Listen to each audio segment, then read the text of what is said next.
આવો મીઠો મધુર અવાજ ક્યાંથી આવ્યો?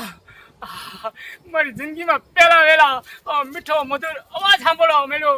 બાકી તો રોજ છે ને ઓલી કમલીની બગડાસડી સિવાય કાને સંભળાતું નથી.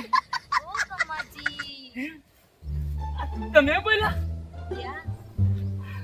હજી એકવાર બોલો ને. કમાજી હજી એકવાર બોલો ને. કમાજી હવે થઈ જશે મકાનનું. હવે મકાનનું પાકું. હવે મકાનનું પાકું ને. હજી તો ઊભો છો? હે? હવે જા તું. હા હવે હું જાઉં. હવે છે ને હવે તમે પાપા વયા જાઓ. હે બાપુ સોરી ખીમજી જાઓ તમે જાઓ. હવે તમે જાઓ. હવે હવે છે ને અરે તારે ગરજ મટી ગઈ નહીં એટલે તું મને જવાનું કે નહીં?